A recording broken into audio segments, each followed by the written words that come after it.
एक तरफ कोविड, दूसरी तरफ दवाखाने, तीसरी तरफ मेरा हलका।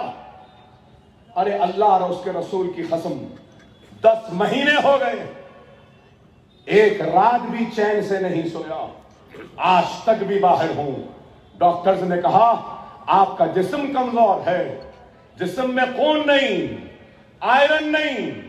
हर 3 महीने को मैं आयरन चढ़ाता हूं, मेरे जिस्म में आयरन नहीं बनता, आयरन स्टोर भी नहीं रहता, बैठे बैठे सो जाता हूं, चलते चलते अंधेरा आ जाता है, गिर जाता हूं। आज 10 महीने हो गए, आयरन नहीं चढ़ाया, मेरे गुर्दे खराब, मेरे आंतड़ियां चिपक गई हैं, यहां से चिपक गई। खाना खाता हूं तो यहीं अटक जाता है और निकल जाता है, खा नहीं सकता। सोना चाहूं तो दर्द शिकम से पलट पलट कर सो नहीं सकता। मेरा अल्लाह जानता है, मेरे रसूल जानते हैं कि 8-9 बरस हो गए, एक रात भी चैन से नहीं सो पाया। लोगों को तकरीर अच्छी दिखती है या खराब दिखती है, अरे इतना चीखते चीखते इस पेट पे कितना बार पड़ता है मैं जानता हूं, मेरा जिस्म जानता है, लेकिन मेरा दर्द भुला देता हूं जब आपकी मोहब्बत को देखता हूं। मैं सब कुछ भूल जाता हूं जब आपको देखता हूं। अरे आपकी मोहब्बत है कि इतनी हिम्मत। अल्लाह जिससे चाहे उससे काम ले ले। अल्लाह के पास काम करने वालों की कमी नहीं। तकरीर शुरू की तो आवाज निकल नहीं रही थी, लेकिन अब देखो कैसी निकल रही है।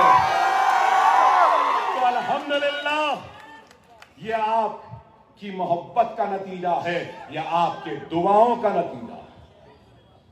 हम डरने या घबराने वालों में से नहीं। केसों पे केस होने दो, लेकिन हम हक अदा करने से कभी मुंह नहीं मोड़ेंगे। हक अदा करते थे, करते हैं और करते रहेंगे। किसी से डरने या घबराने वालों में से नहीं। मौत के करीब जितना मैं गया, बहुत कम लोग गए होंगे। मौत को भी हमने शिकस्त दी है तो इन दुआओं की वजह से। मौत के दरवाजे से पलट कर आए, गोलियां खाई, 70 से मार आए, तलवार के जरब आए, कुड़ाड़ियों के जरब आए, सब कुछ आया, लेकिन आज भी खड़े हैं। जेलों को गए, डरे नहीं, घबराए नहीं। ऐ डराने वालों, हम किसी से डरने का घबराने वालों में से नहीं है। चाहे जेल में डाल लो, चाहे हथकड़ियां पहना लो, पैरों में बेड़ियां डाल लो, इस सीने पे गोलियां मारो, लेकिन अल्लाह उसके रसूल की कसम, ये सर फिर भी तुम्हारे सामने नहीं झुकेगा, क्योंकि ये सर अल्लाह के सामने झुकता है और सिर्फ अल्लाह के सामने ही झुकेगा। ये एक मुसलमान का सर है, कलमा पढ़ने वाले का सर है। मेरे पास ताकत नहीं, जिस्म में कुव्वत नहीं, लेकिन मेरे ईमान की ताकत मेरे साथ है, मेरी कलमे की ताकत मेरे साथ है। ला इलाहा इल्लल्लाह मोहम्मद रसूलुल्लाह कलमा पढ़ने वाला मुसलमान हो, फख्र से कहूंगा कि हाँ मुसलमान हो, सरकार का उम्मती हूं, कलमा पढ़ने वाला मुसलमान।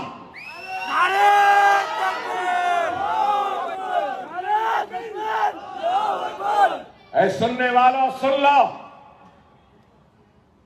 अगर तुम समझते हो कि इख्तिदार के कुर्सियों पर बैठकर तुम हमको डराएंगे, नहीं, ना डरे थे, ना डरेंगे।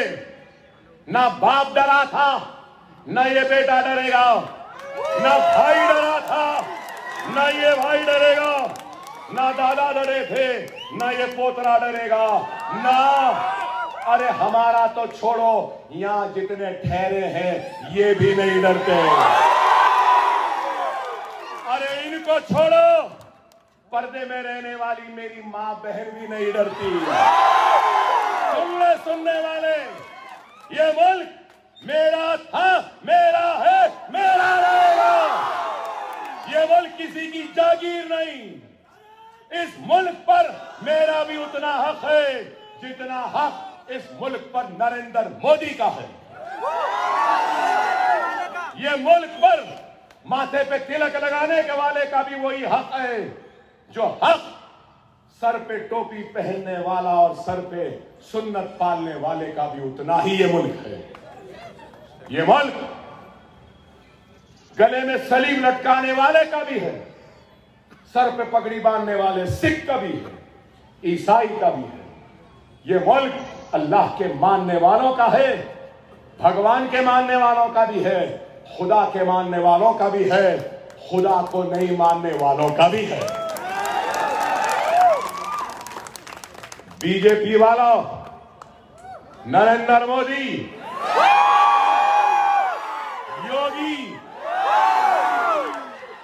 ये मुल्क सिर्फ तेरा नहीं है, ये मुल्क मेरा भी है।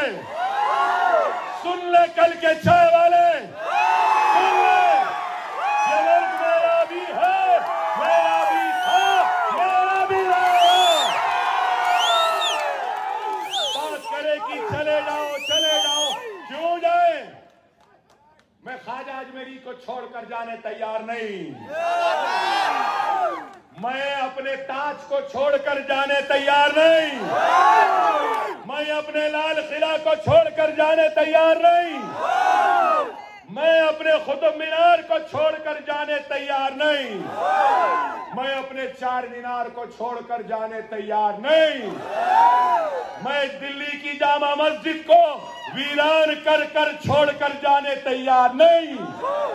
मैं हैदराबाद की मक्का मस्जिद को छोड़कर जाने के लिए तैयार नहीं। यहां पैदा हुआ, यहां रहा, यहीं मरूंगा और मरने के बाद इसी मिट्टी में दफन हो जाऊंगा, इसी मिट्टी में मिल जाऊंगा, लेकिन इस मुल्क को छोड़कर नहीं जाऊंगा। ये मुल्क मेरा है और अगर कभी मेरे हिंदुस्तान, मेरे भारत, मेरे इंडिया पर अगर मुसीबत आएगी तो अल्लाह और उसके रसूल की कसम, सबसे पहले अपने सीनों को इस मुल्क के लिए पेश करने वाले का नाम अकबरुद्दीन ओवैसी होगा और इस मुल्क का मुसलमान होगा। हमको इस मुल्क से मोहब्बत है, हमको इस मुल्क से मोहब्बत है। इस मुल्क ने हमको रोजी दी है, रोटी दी है, घर दिया है, कारोबार दिया है, इज्जत दी है, पहचान दी है। ये मुल्क सिर्फ मेरा नहीं, ये मुल्क सिर्फ नरेंद्र मोदी का नहीं, ये मुल्क हम सबका था, हम सबका है, हम सबका रहेगा। खुदारा सुनो मेरी इस बात को, मुल्क के हालात नाजुक है, हमारी शिनाख्त खतरे में है, हमारी इबादतगाह खतरे में है, हमारी शरीयत खतरे में है, हमारी बस्तियां खतरे में है, हमारी आबादियां खतरे में है, हमारी माँ और बहन खतरे में है, हमारी बच्चों का मुस्तकबिल खतरे में है। आज हमारा मुल्क की मईशत खतरे में है, हमारे मुल्क का नौजवान आज बेरोजगार परेशानी में है। आज वक्त है कि हमको उठना पड़ेगा, हमको बेदार होना पड़ेगा। हमारे पास कुछ नहीं, लेकिन बहुत बड़ी ताकत है और वो ताकत वोट की है। अगर अल्लाह ने सऊदी अरब में पेट्रोल दिया है तो याद रखो, अल्लाह ने तुम्हारे पास उस पेट्रोल से बड़ी ताकत दी है, वोट दिया है। तुम इस वोट के जरिए इस मुल्क के मुकद्दर का फैसला कर सकते हो। जमहूरी हक है, इसको इस्तेमाल करो।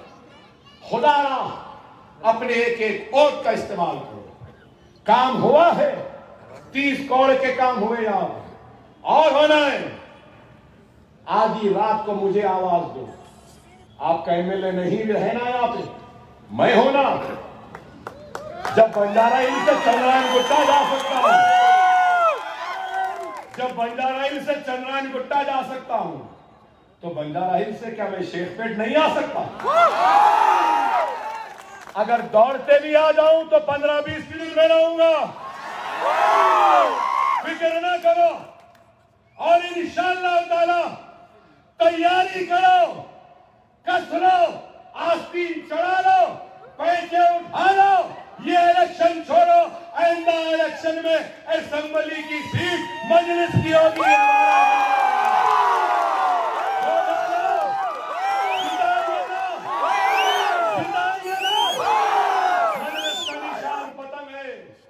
पतंग का बैलेट, पतंग के निशान पे मोहर लगाना, मोड़ना, डाल देना, जबरदस्त खिली हुई है पतंग।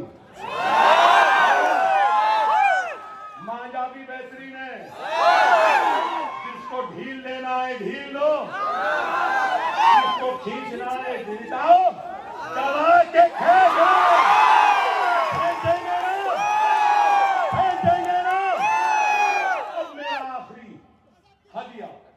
हदिया देंगे मेरा, देंगे मेरा हदिया, जोरदार देना। वो योगी भी हिल जाए, वो चाय वाले की चाय की प्याली भी गिर जाए, वो चाय वाले की चाय की केतली भी गिर जाए, चाय वाले का चूल्हा भी गिर जाना चाहिए। ऐसा हदिया, ऐसी आवाज देंगे ना, इस आवाज पे दारोमदार होगा कि ये इलेक्शन और आने वाला इलेक्शन जीतेंगे।